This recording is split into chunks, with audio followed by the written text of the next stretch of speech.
आरती श्री दिन राजा भवदति पार उतार निहारा तेरे विधि मंगल आरती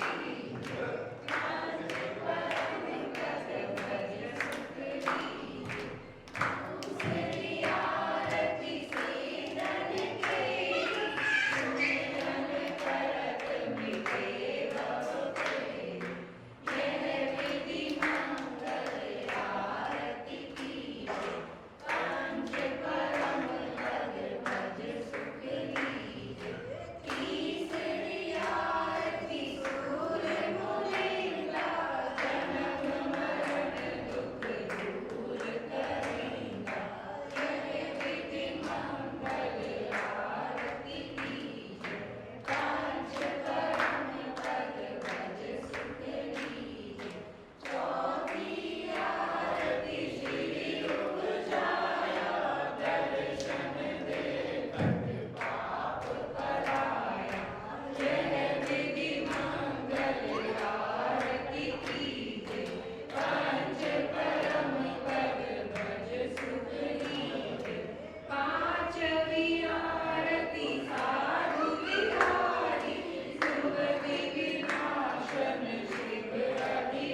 उतारूं आरतिया। जय जय प्रभु वर 24 जिनवर की मंगल दीप प्रजाल के मैं आज उतारूं आरतिया।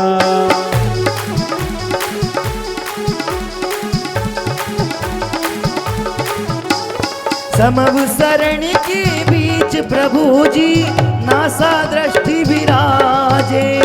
गणधर मुनि नरपति से शोभित 12 सभा विराजे। प्रभु जी 12 सभा विराजे। ओंकार धुनि सुन कर के मुनीरत रहे सर पर कल्याण में मैं आज उतारो आरतिया। जय जय प्रभु वर 24 जिनवर की मंगल दीप प्रजाल के मैं आज उतारूं आरतिया।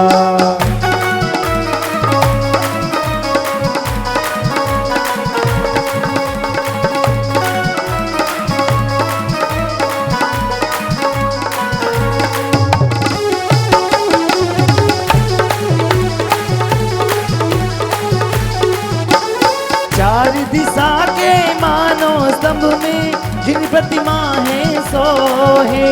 चारों ही उपवन भूमि में चैत्य वृक्ष मन मोहे। प्रभु जी चैत्य वृक्ष मन मोहे। करके दर्शन प्रभु का वंदन सम्यक का हुआ प्रसार जी मैं आज उतारूं आरतिया।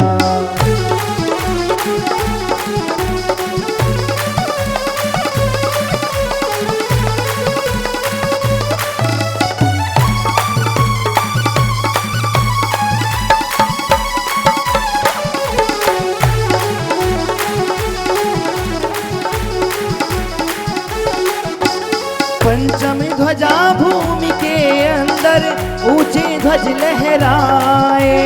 मंगलादिक चिन्हों से युत जिनवर का यश गाए। प्रभु जी जिनवर का यश गाए। है कल्प वृक्ष सिद्धार्थ वृक्ष जिनमें प्रतिमा सुखकार है मैं आज उतारूं आरतिया। जय जय प्रभु वर 24 जिनवर की मंगल दीप प्रजाल के मैं आज उतारो आरतिया। भवन भूमि के स्तूपों में जिनवर बिंब विराजे। अगणित वैभव युक्त वैभव से शोभ रहे भगवान है मैं आज उतारूं आरतिया। जय जय प्रभु वर 24 जिनवर की मंगल दीप प्रजाल के मैं आज उतारूं।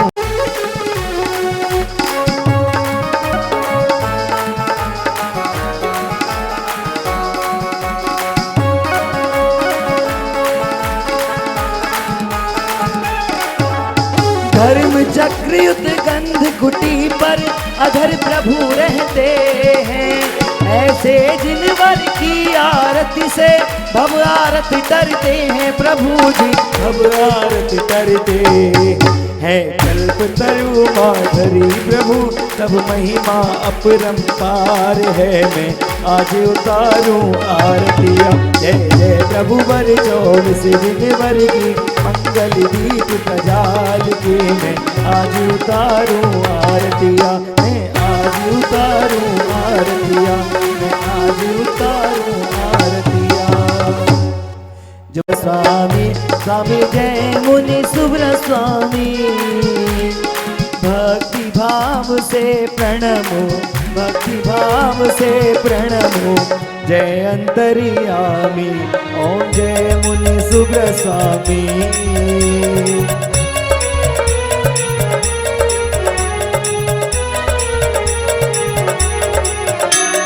राजगृही में जन्म लिया प्रभु आनंद भयो भारी। प्रभु आनंद भयो भारी।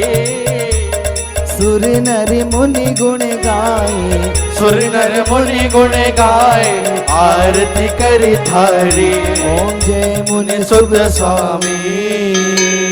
पिता तिहारे सुमित्र राजा श्यामा के जाया श्यामा के जाया। श्याम वर्ण मूरत तेरी पैठन में अतिशय दर्शाया। ओम जय मुनि सुध स्वामी।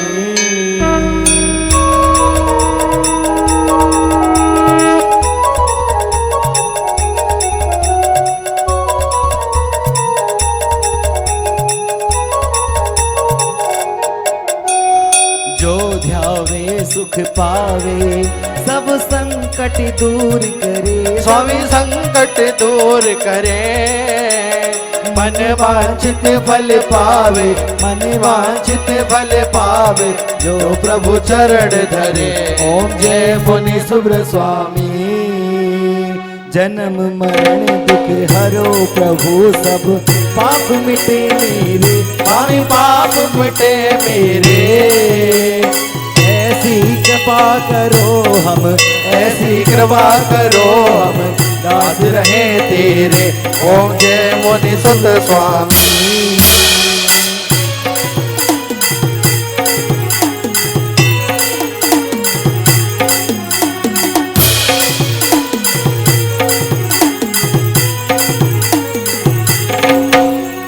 निज गुण ज्ञान का दीप ले आरती करूं थारी। स्वामी आरती करूं थारी।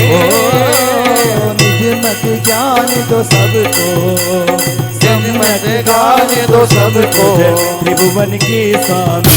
ओम जय मुनि सुब्र स्वामी। ओम जय मुनि जय मुनि सुत स्वामी। स्वामी जय मुनि सुत स्वामी। भक्ति भाव से प्रणमो, भक्ति भाव से नमन जय अंतर्यामी। ओम जय मुनि सुत स्वामी। ओम जय मुनि सुत स्वामी। ओम जय मुनि सुत स्वामी।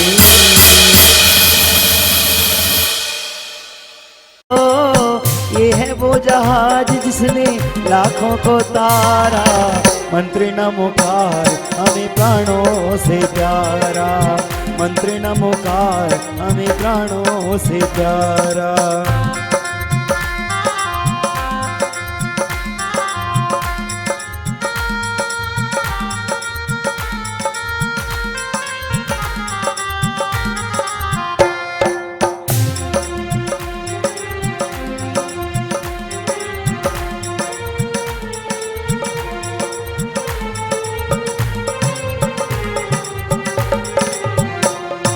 श्राप किसको जप के मुनि संत हो गए। श्राप किसको जप के मुनि संत हो गए। संतों ने जपा तो अरहंत हो गए। संतों ने जपा तो अरहंत हो गए। अरहंतों के लिए खुल गए, अरहंतों के लिए खुल गए मोक्ष महल के द्वार। नमोकार नमोकार महामंत्र नमोकार। नमोकार नमोकार महामंत्र नमोकार।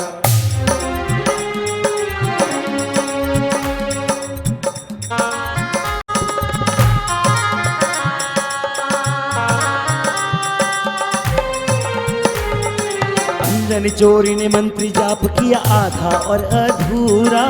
अंजन चोरी ने मंत्री जाप किया आधा और अधूरा। आड़म ताड़म कहने पर भी फल मिला पूरा। आड़म ताड़म कहने पर भी फल मिला पूरा। तो माने किया जार। नमोकार नमोकार महामंत्र नमोकार। नमोकार नमोकार महामंत्र नमोकार।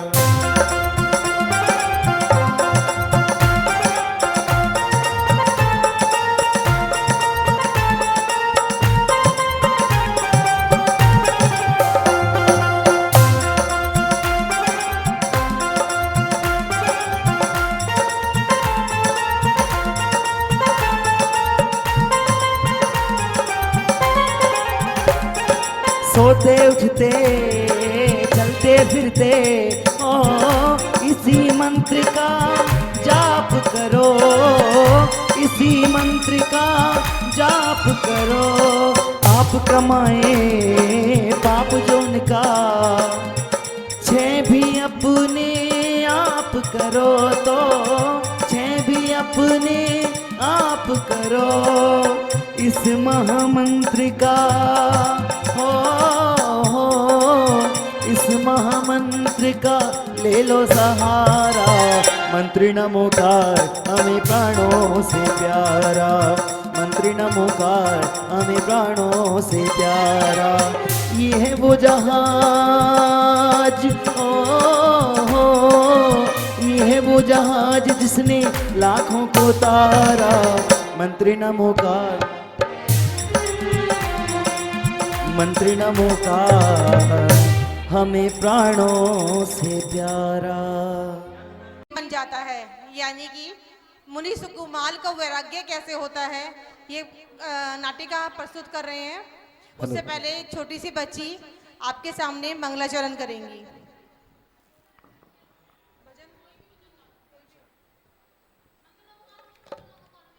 नवग्रह उसकी रहे पक्ष में, नवग्रह उसकी रहे पक्ष में, जो जप ले 9 बार नमोकार नमोकार महामंत्र नमोकार, नमोकार नमोकार महामंत्र नमोकार। नवग्रह उसकी रहे पक्ष में, नवग्रह उसकी रहे पक्ष में, जो जप ले 9 बार नमोकार नमोकार महामंत्र नमोकार, नमोकार नमोकार महामंत्र नमोकार।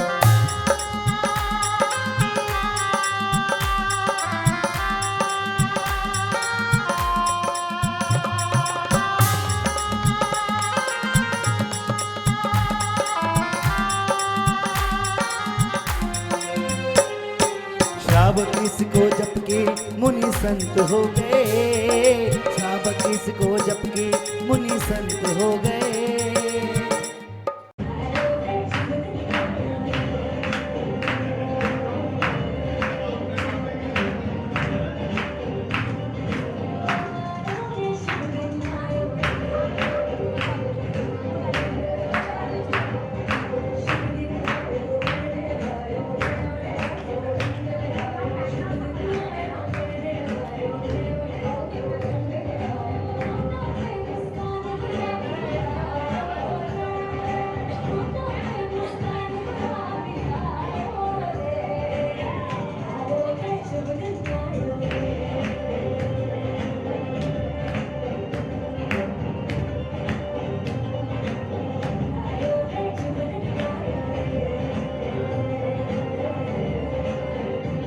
नाम के श्रेष्ठी निवास करते थे। उनकी पत्नी का नाम था यशोभद्रा।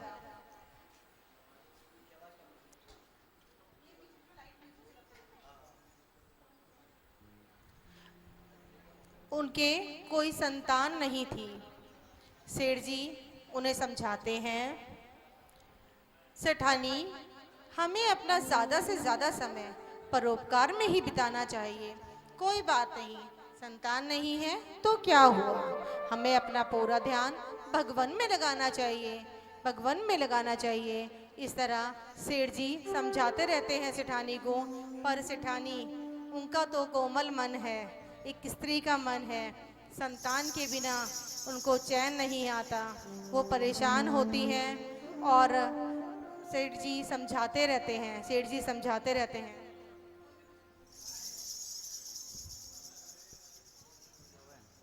जब कोई नहीं आता मेरे बाबा आते हैं, मेरे दुख के मेरे दुख के मेरे दुख के दिनों में वो बड़े काम आते हैं, मेरे दुख के दिनों में वो बड़े काम आते हैं।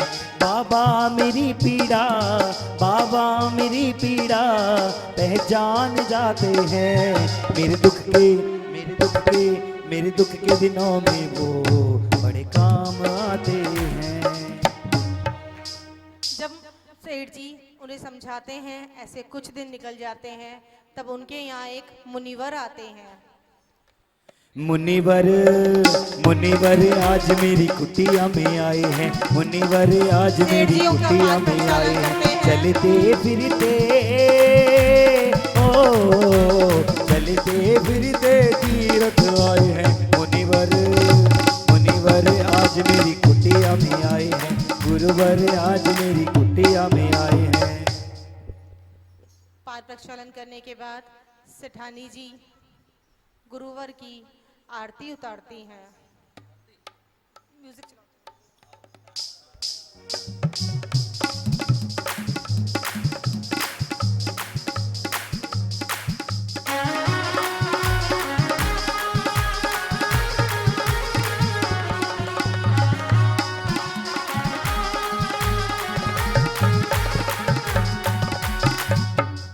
आरती उतारने के बाद सेठ जी मुनिवर से कहते हैं, हे मुनिवर, आप कुछ क्षण इस कुटिया में विश्राम कीजिए, तब तक मैं मंदिर परिसर में व्यवस्था देखकर आता हूँ।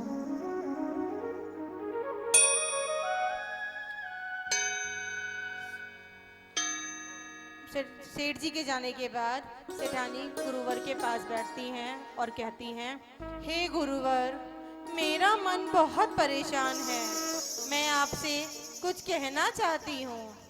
अपार धन होने पर भी मेरी कोख सुनी है, आप तो त्रिकालदर्शी हैं, कृपया बताएं मुझे संतान प्राप्ति का सौभाग्य प्राप्त होगा या नहीं। तब गुरुवर कहते हैं, पुत्र दर्शन का सौभाग्य तो तुम्हें प्राप्त होगा देवी, किंतु पुत्र का मुख देखते ही तुम्हारे पति दीक्षा ले लेंगे और पुत्र भी मुनि वचनों को सुनकर युवावस्था में वैराग्य ले लेगा। ये सुनकर सेठानी बहुत दुखी हो जाती हैं। सेठानी बहुत दुखी हो जाती हैं। तब सेठ जी आते हैं और मुनिवर को मंदिर परिसर की ओर ले जाते हैं।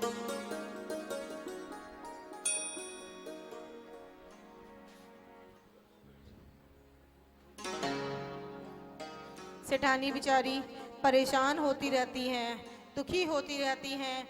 इसी तरह कुछ दिन बीत जाते हैं और आखिर वह दिन आ जाता है जब उन्हें खुशखबरी मिलती है। वो बहुत खुश हो जाती हैं, नाचती हैं, खुश होती रहती हैं। एकदम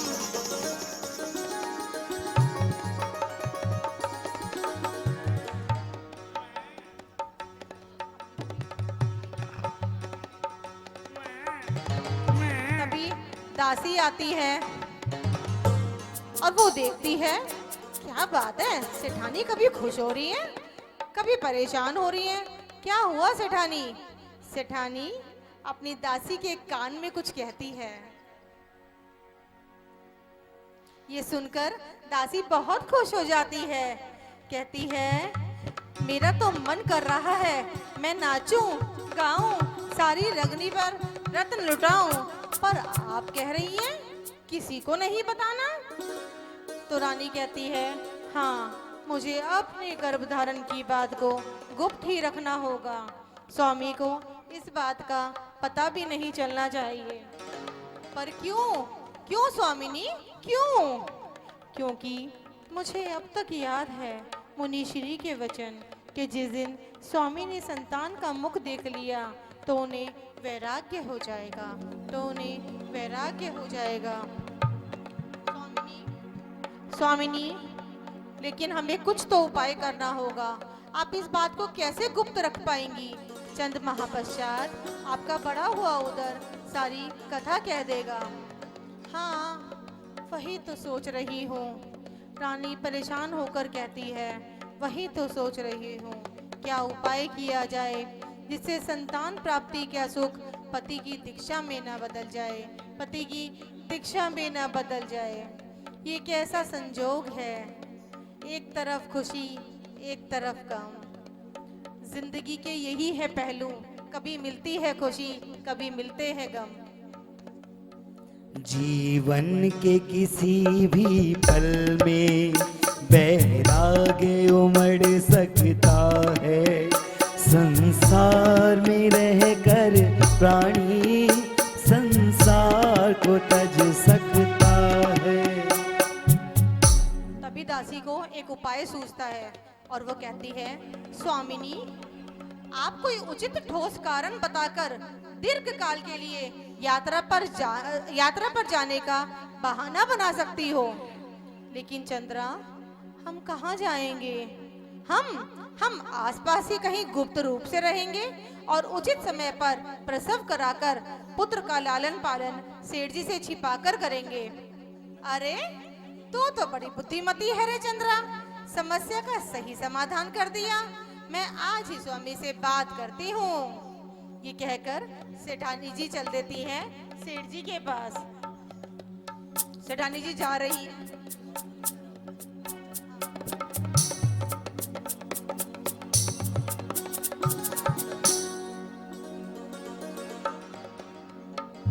सेठानी जी जब पहुंचती हैं तो सेठ जी कहते हैं, क्या बात है प्रिय, आज तुम्हारे मुखमंडल पर बड़ी प्रसन्नता है, क्या कोई शुभ समाचार है? हाँ स्वामी, मायके से तीर्थ यात्रा के लिए आमंत्रण आया है और मैं भी सोच रही हूँ क्यों ना इस अवसर का लाभ उठा लूं। आपको तो व्यापार कार्य से समय ही नहीं मिलता। हाँ इन दिनों मैं बहुत, सेठ जी कहते हैं, हाँ इन दिनों व्यवस्था कुछ ज्यादा ही बढ़ गई है, लेकिन तुम जाना चाहती हो तो जाओ, मैं तुम्हारे जाने की उचित व्यवस्था करता हूँ। ये कहकर सेठ जी व्यवस्था करते हैं और सेठानी जी चल देती हैं अपनी दासी के साथ गुप्त रूप से रहने के लिए।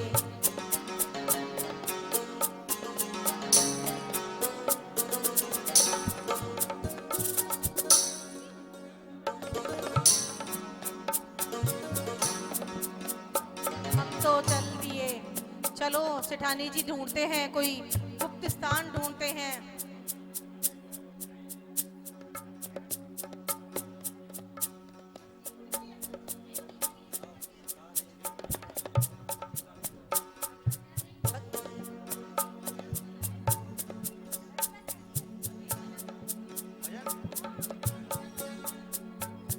मेरा आपकी दया से सब काम हो रहा है, मेरा आपकी कृपा से सब काम हो रहा है। करते हैं मेरे भगवन, मेरा नाम हो रहा है, मेरा आपकी कृपा से सब काम हो रहा है, मेरा आपकी दया से। इस तरह 9 माह तक दासी सेठानी का बहुत ध्यान रखती है।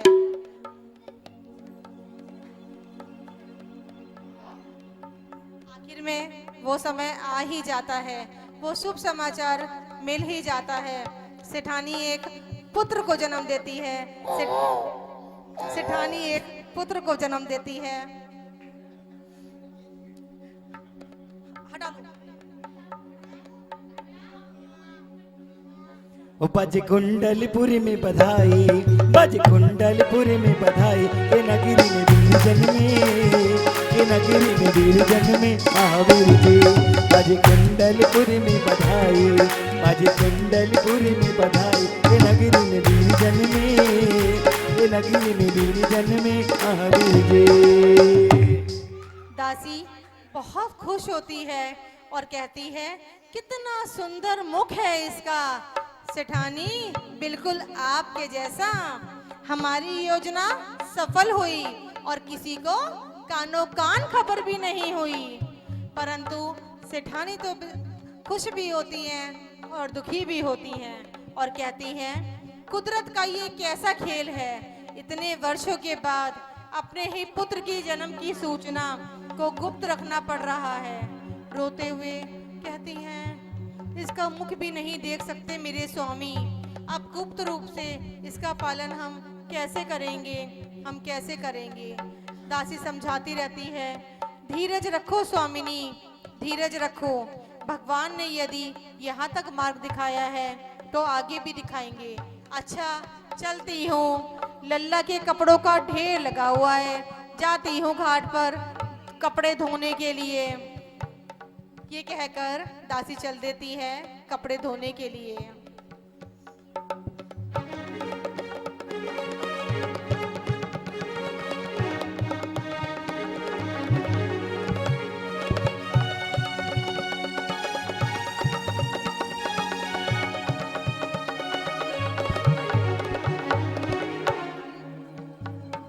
दासी कपड़े धो रही होती है, तभी वहां एक दूर से माली देख लेता है।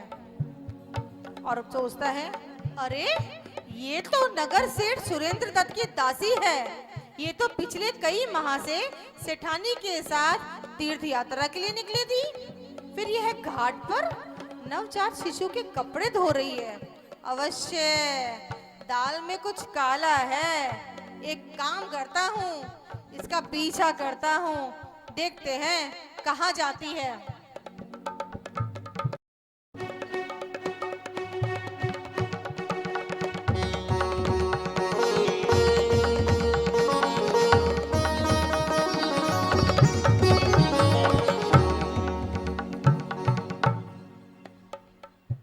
इस तरह माली पीछा करते करते पहुंच जाता है उस जगह पर जहाँ पे सेठानी ने अपना लल्ला खिला रही होती है।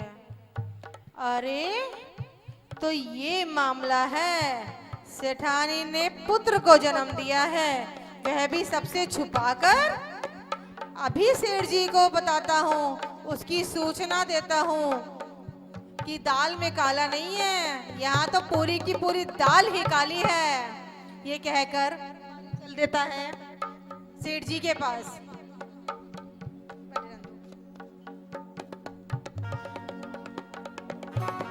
दास जा रहा है सेठ जी के पास।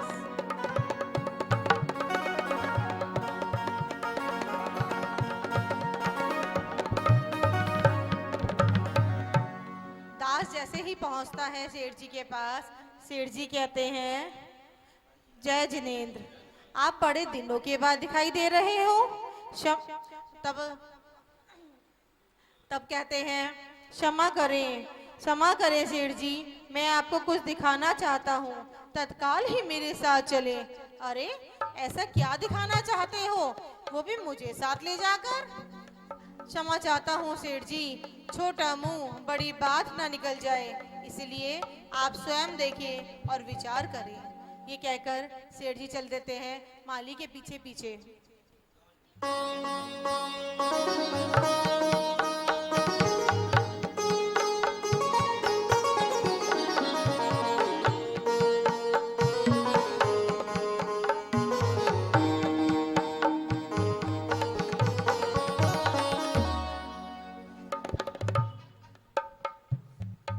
तब माली कहता है सेठानी के पास पहुंचकर, ये देखिए सेठ जी, ये देखिए, ये क्या हो रहा है सेठ जी, ये देखिए। रानी सब पका जाती है और कहती है, स्वामी स्वामी, आप यहाँ कैसे, आप यहाँ कैसे? तब सेठ जी कहते हैं, हाँ मैं पाखंडी औरत, तूने इतनी बड़ी बात मुझसे छुपाई, सच सच बता, ये किसका अंश है या फिर नहीं? ऐसा मत कहिए स्वामी, ये आपका ही अंश है, मत कहिए ऐसा। किंतु मुनिराज की भविष्यवाणी थी कि पुत्र का मुख देखते ही आपको वैराग्य हो जाएगा, आपको वैराग्य हो जाएगा। इसी कारण मुझे आपसे संसार से छुपाकर इसे जन्म देना पड़ा। मैं आपको खोना नहीं चाहती थी, नहीं स्वामी, मैं आपको खोना नहीं चाहती थी। जीवन के किसी परंतु सेठ जी अपने बच्चे का मुख देखते हैं और उनको सच में वैराग्य हो जाता है। सेठानी उन्हें रोकती रहती है, मत जाओ सेठ जी, मत जाओ। जीवन के किसी भी पल में वैराग्य उमड़ सकता है, संसार में रहकर प्राणी संसार को तज सकता है। जीवन के किसी भी पल में वैराग्य उपज सकता है, संसार में रहकर प्राणी संसार को तज सकता है।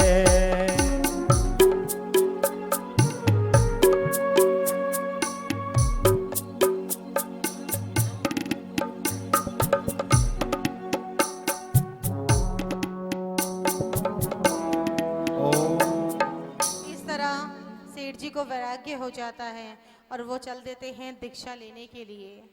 सेठानी कुछ दिन तो बड़ी दुखी रहती हैं, विलाप करती रहती हैं, लेकिन अंत में निश्चय करती हैं और अपनी दासी से कहती हैं, अब हमें ही से मिलकर पालना होगा। मैं अपने बच्चे को, मैं अपने लल्ला को ऐसे पालूंगी कि उसे मोह माया में डाल दूंगी, इस संसार के मोह जाल में फंसा कर रखूंगी, जिससे वो दीक्षा ना ले, उसे वैराग्य ना हो, उसे वैराग्य ना हो। नहीं रह पाऊंगी मैं इसके बिना, नहीं रह पाऊंगी मैं इसके बिना। ये कहकर सेठानी और दासी अपने बच्चे को पालने लग जाते हैं। बहुत लाड़ों से अपने बच्चे को पालते हैं, बहुत लाड़ से अपने बच्चे को पालते हैं।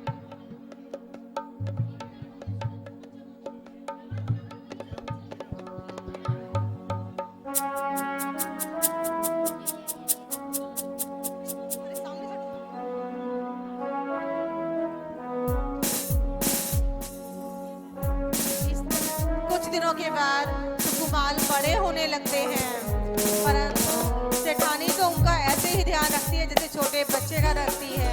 उनके साथ खेलती है, उन्हें लाड़ दुलार करती है, उन्हें अपने हाथों से खाना खिलाती है, बहुत प्यार करती है, लाड़ करती रहती है। सुकुमाल धीरे धीरे बड़े होते हैं, सुकुमाल धीरे धीरे बड़े होते हैं और इस तरह लाड़ प्यार में ही उनके दिन निकलते रहते हैं, लाड़ प्यार में ही उनके दिन निकलते रहते हैं। धीरे धीरे बड़े सुकुमाल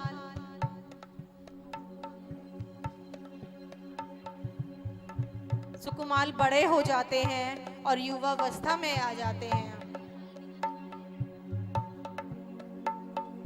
लेकिन सेठानी तो बड़े सुकुमाल के साथ भी छोटे बच्चे की तरह खेलती है, उन्हें प्यार करती रहती है, उन्हें दुलार करती है, उन्हें अपने ही हाथों से खाना खिलाती है, उन्हें भोगों में रमा के रखती है, संसार के भोगों में रमा के रखती है।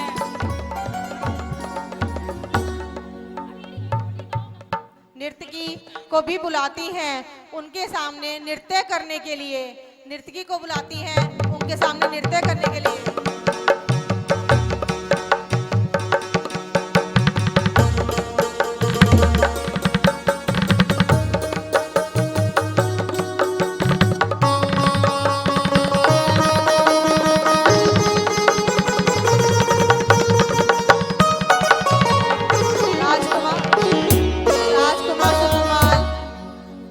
भोगों में रमे रहते हैं, संसारिक भोगों में रमे रहते हैं। सेठानी उन्हें राज दुलार करती रहती हैं और सुकुमाल के ऐसे ही दिन बीतते रहते हैं।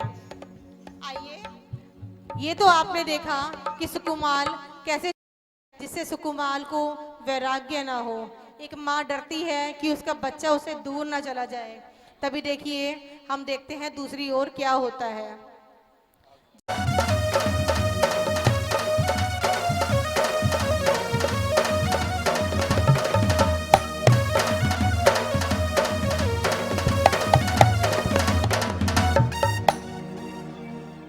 राजा जी बैठे होते हैं सोच विचार में और कहते हैं अपने दास से, बड़ी विचित्र सी बात है सेवक, आज हमारे शयन कक्ष के बाहर एक रत्न जड़ित जूतियां रखी हुई थी, शायद कोई पक्षी धोखे से ले आया होगा। सेवक, वह बहुमूल्य जूती हाजिर की जाए। सेवक चल देता है, जो आज्ञा महाराज। जूतियां ढूंढने के लिए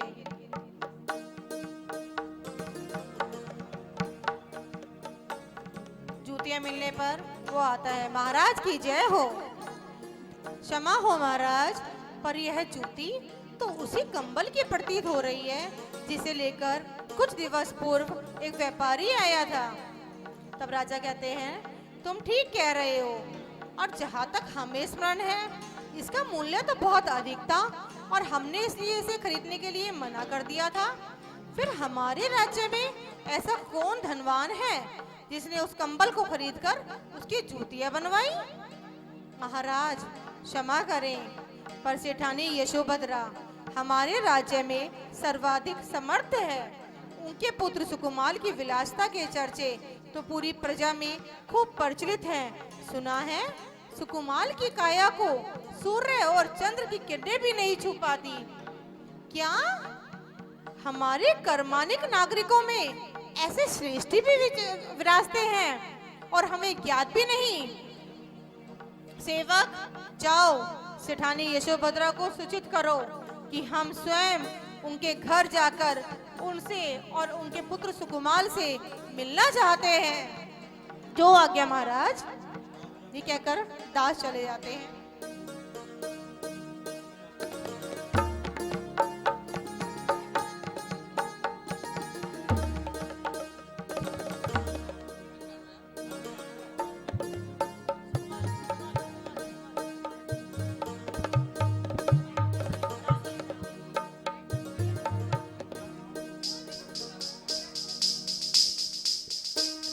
जीवन है पानी की बूंद कब मिट जाए रे, जीवन है पानी की बूंद कब मिट जाए रे, होनी अनहोनी ओहो होनी अनहोनी कब क्या घट जाए रे, जीवन है पानी की बूंद कब मिट जाए रे।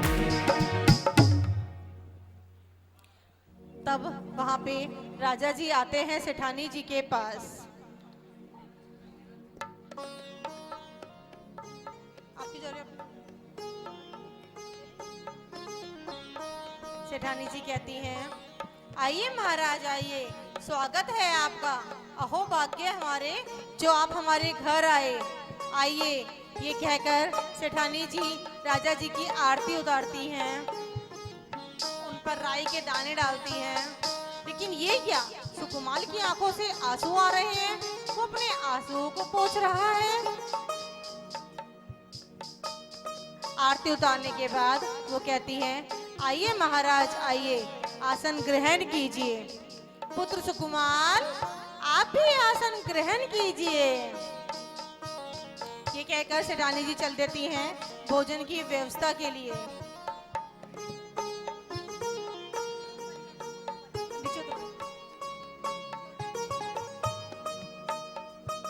क्या बात है पुत्र सुकुमाल, तुम बड़े बेचैन से दिखाई दे रहे हो।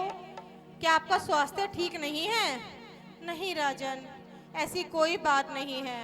यहाँ इस आसन पर कुछ तीव्रता से चुभ रहा है जो हमें सहन नहीं हो पा रहा। अच्छा, कोई बात नहीं। अब सेठानी जी आती हैं भोजन की व्यवस्था करने के बाद और राजा जी से कहती हैं, आइए राजन आइए, भोजन तैयार है, आप आसन ग्रहण कीजिए। पुत्र सुकुमाल आप भी आइए।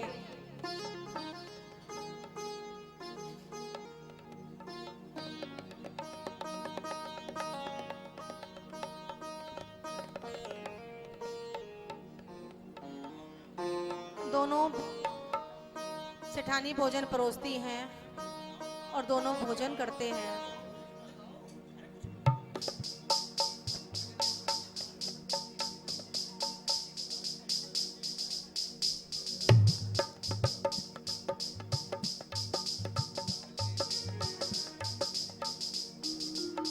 सेठानी सुकुमाल को लाड़ ही करती रहती हैं, लेकिन सुकुमाल खांसते रहते हैं, खांसते रहते हैं सुकुमाल।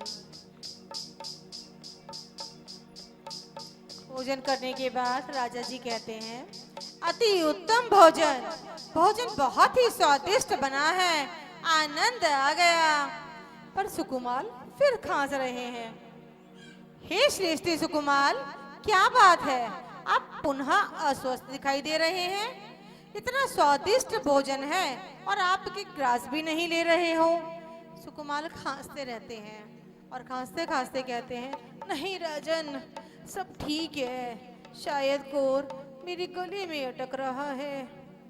कोई बात नहीं पुत्र सुकुमाल, आप जाइए और विश्राम कीजिए, आपका स्वास्थ्य ठीक नहीं है। सेठानी जी भी कहती हैं, जाओ पुत्र सुकुमाल, अब विश्राम करो, जाओ विश्राम करो, महाराज आज्ञा चाहता हूँ।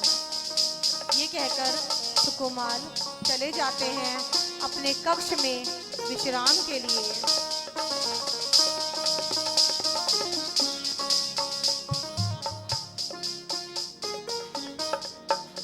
मेरा कोई ना सहारा बिन तेरे, मेरा कोई ना सहारा बिन तेरे, गुरुदेव सवरिया मेरे, ओ गुरुदेव सवरिया मेरे, गुरुदेव सांवरिया मेरे। राजा जी कहते हैं, देवी अगर आपको अजीब ना लगे तो मैं आपके पुत्र के बारे में आपसे कुछ प्रश्न करना चाहता हूँ। अवश्य महाराज, पूछें। आपके पुत्र को 3 व्याधियां जान पड़ती हैं, आप उसका कोई उपचार क्यों नहीं कराती? व्याधियां? मेरे पुत्र को? कौन सी व्याधियां? जरा मैं भी तो जानूं। तब राजा जी कहते हैं, मैं जब से यहाँ पर आया हूँ देख रहा हूँ एक क्षण के लिए भी वो आसन पर नहीं बैठ पाए। जब आप हमारी आरती उतार रही थी तो उनकी आंखों से निरंतर आंसू बह रहे थे। भोजन करते समय बार बार कोर उनके गले में अटक रहा था। वे चावल का एक दाना खाते और एक उगल देते। तब सेठानी जी समझाती है राजा जी को, क्षमा हो महाराज, मेरा कोमल सा पुत्र सुकुमाल अत्यंत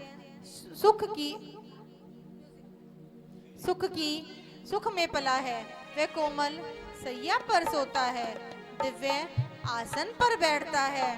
आज आपके स्वागत में महाराज जो राई के दाने मैंने आप पर न्यौछावर किए थे वो आसन पर गिर गए थे और वो ही उसे चुभ रहे थे, इसलिए वो स्थिर होकर नहीं बैठ पा रहा था।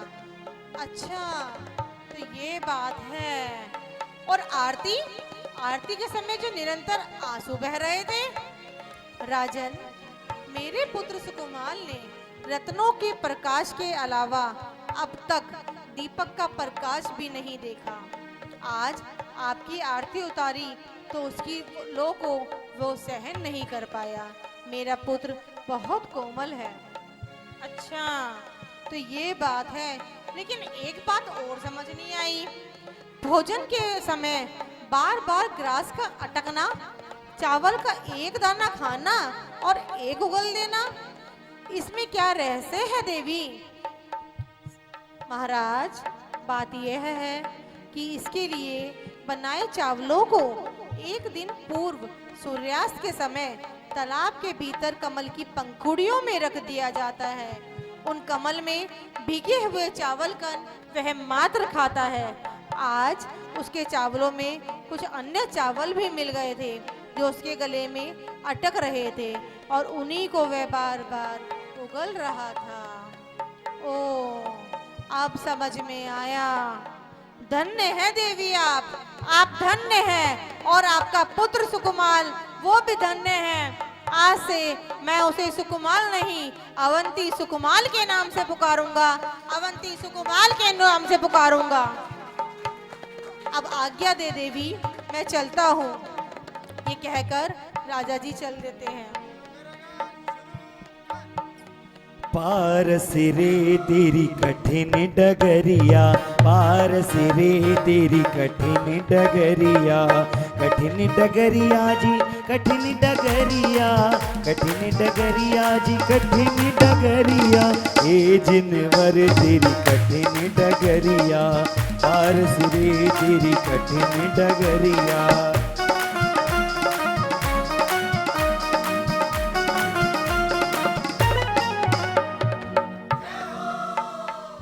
सेठानी जी बैठी हुई होती हैं अपने कक्ष में। तभी उनकी दासी भागी भागी आती है और कहती है, सेठानी जी, मुनिराज यशोभद्र जी का आगमन हुआ है और वो यही मंदिर में विराजमान है। क्या कहा? मुनिराज का आगमन हुआ है? मुनिराज का आगमन? वो यही मंदिर जी में विराजमान है? क्या कहा? अब कैसे होगा? आज तो वर्षा योग है, वो यही चतुर्मास के लिए ठहर जाएंगे। मुझे उनसे बात करनी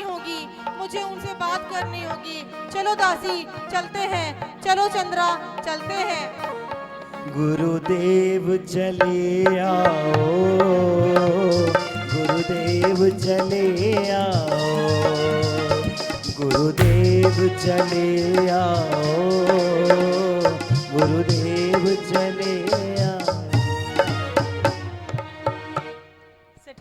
पहुंच जाती है मुनिवर के पास। नमोस्तु गुरुदेव, नमोस्तु गुरुदेव। हे मुनिवर, मेरा पुत्र सुकुमाल मेरी इकलौती संतान है। मुझे उससे बहुत स्नेह है। आपके उपदेशों को सुनकर वह दीक्षा ले लेगा। उसके वियोग में मैं जीवित नहीं रह पाऊंगी मुनिवर, मैं जीवित नहीं रह पाऊंगी। मुनिवर समझाते हैं, तुम्हारे स्नेह ने उसके लिए कारागृह बन चुका है देवी। तुमने उस जीव के कल्याण के सभी मार्ग बंद कर दिए हैं। उनकी आयु अब अंत ही रह गई है। अब तो उसे कल्याण के मार्ग पर अग्रसर होने दो। आत्म कल्याण के मार्ग पर अग्रसर होने दो देवी, उसे अग्रसर होने दो। नहीं नहीं, मैं कुछ नहीं सुनना चाहती। आप अनर्थ ही यहाँ से विहार करे गुरुवर, आप विहार करे गुरुवर। लेकिन गुरुवर उनको समझाते हैं, पुत्र मोह ने आपको अंधा बना दिया है। आज वर्षा योग है, अब हमारा जाना संभव नहीं है। चातुर्मासिक प्रतिमा योग के से हमें यही रहना पड़ेगा। अब आप प्रस्थान करें देवी। जिनेंद्र भगवान आपका कल्याण करें, आपका कल्याण करें। सेठानी बहुत दुखी होती है, बहुत दुखी होती है। चल देती है अपनी दासी के साथ। किस तरह पुत्र सुकुमाल को वैराग्य ना हो, उसे संसार के भोगों में रमा दूं, उसे भोगी बना दूं। वो योगी ना बन पाए, मैं उसे भोगी बना दूं। मैं नहीं रह पाऊंगी उसके बिना। मेरे एक ही तो संतान है, मैं कैसे रहूंगी उसके बिना, मैं कैसे रहूंगी उसके बिना, मैं कैसे रहूंगी। ये सोचकर सेठानी जी और दासी चल देती है अपने पुत्र सुकुमाल के पास।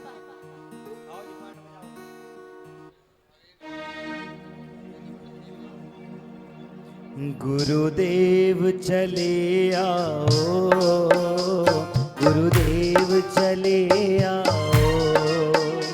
गुरुदेव चले आओ, गुरुदेव चले आओ।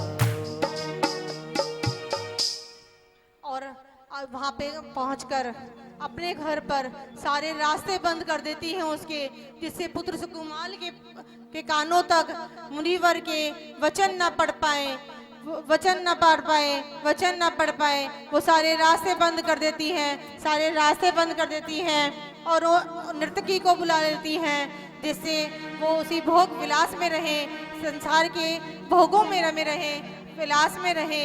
नर्तकी आती है, उनके सामने नृत्य करती है, नर्तकी आती है, उनके सामने नृत्य करती रहती है। सुकुमार वैभव में खोए रहते हैं, संसार के सुख में खोए रहते हैं। एक अलग ही निद्रा होती है उनकी, एक अलग ही निद्रा होती है उनकी।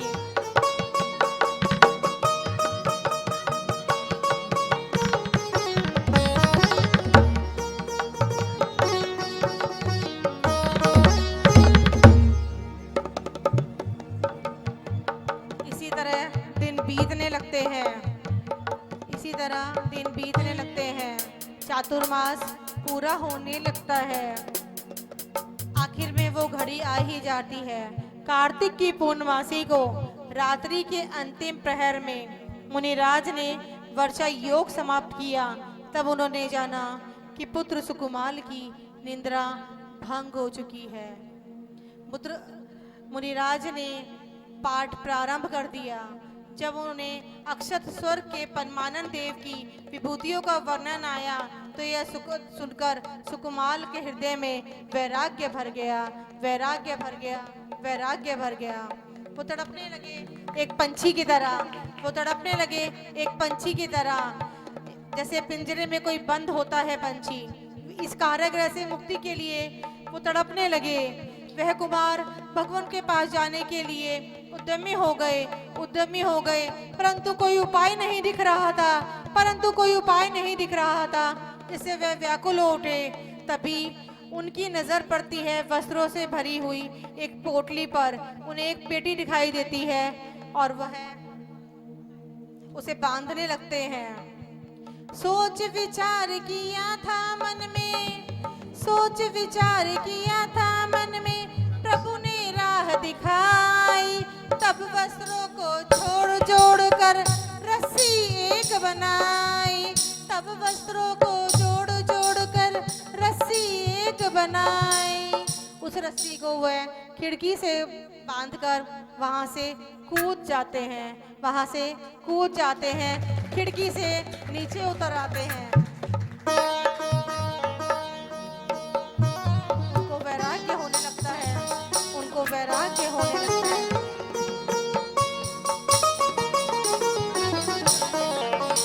जीवन के किसी भी पल में वैराग्य उपज सकता है। संसार में रहकर प्राणी संसार को तज सकता है। जीवन के किसी भी पल में वैराग्य उमड़ सकता है। संसार में रहकर प्राणी संसार को तज सकता है। हमारे सुकुमार जी बदल गए हैं, जरा जोरदार तालियां बजा दीजिए एक बार। सुकुमार जाते हैं गुरु से दीक्षा के लिए प्रार्थना करने लगते हैं। तब मुनिराज कहते हैं, तुमने सम्यक ही विचार किया है। सूर्य, चंद्रमा, ग्रह, नक्षत्र आदि तो अस्त होते हैं और पुनः उदित हो जाते हैं। ऋतुएं बार बार वापस आती हैं, परंतु ये मनुष्य जीवन वह बार बार नहीं मिलता, वह बार बार नहीं मिलता। तुम्हें आत्महित का एक भी अवसर नहीं छोड़ना चाहिए, किसी को भी आत्महित का एक भी अवसर नहीं छोड़ना चाहिए। अब शीघ्रता करो पुत्र, शीघ्रता करो। अब तुम्हारी आयु के मात्र 3 दिवस ही शेष हैं, तुम्हारी आयु के मात्र 3 दिवस ही शेष हैं। सुकुमार के सिर्फ 3 दिवस ही शेष होते हैं। मुनिराज की ये वचन सुनकर सुकुमार चल देते हैं जैनेश्वरी भगवती दीक्षा धारण करने के लिए वन की ओर। चल देते हैं जैनेश्वरी भगवती दीक्षा धारण करने के लिए वन की ओर। चुपते हैं कांटे उनके पाँव में, पर उनकी एक आह भी नहीं निकलती। चुपते हैं कांटे उनके पाँव में, पर एक आह भी नहीं निकलती। एक भव्य आत्मा जो बन गया भोगी से योगी, एक भव्य आत्मा जो बन गया भोगी से योगी। कहाँ राई का दाना भी चुपता था और कहाँ ये कटी है भूमि, कहाँ राई का दाना भी चुपता था और कहाँ है ये कटी हुई भूमि। कहीं दर्पण जीवन के किसी भी पल में वैराग्य उपज सकता है। संसार में रहकर प्राणी संसार को तज सकता है। जीवन के किसी भी पल में वैराग्य उमड़ सकता है। संसार में रहकर प्राणी संसार को तज सकता है।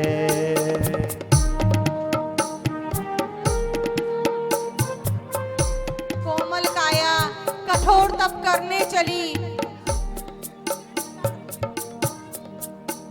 कहीं दर्पण करने लगी देख कठोर तप, बैरागी, करने लगी कहीं कठोर मृतक तप। देख बैरागी। सिंह ने भी परेशान किया, नोच नोच कर उसे खाने लगा, नोच नोच कर उसे खाने लगा। बिन कारण पर मुनिराज न हिले, वो अपनी तपस्या से करने लगे तपस्या, कठोर तपस्या की, कठोर तपस्या की, करते रहे तपस्या, करते रहे तपस्या। पल में वैराग्य उमड़ सकता है।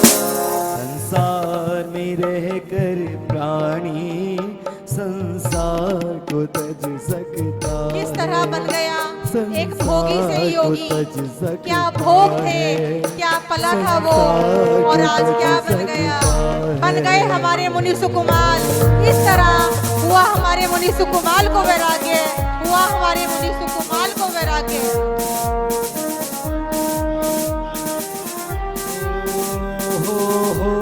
नोच नोच के खा रहे थे, नोच नोच के खा रहे थे, फिर भी ते अपना तन तक ना हिलाया, तन तक ना हिलाया, अपना अंग तक ना हिलाया। इस तरह हमारे सुकुमाल मुनि को वैराग्य हो गया, उन्होंने दीक्षा ली और सुकुमाल जो राजकुमार थे बन गए हमारे मुनि।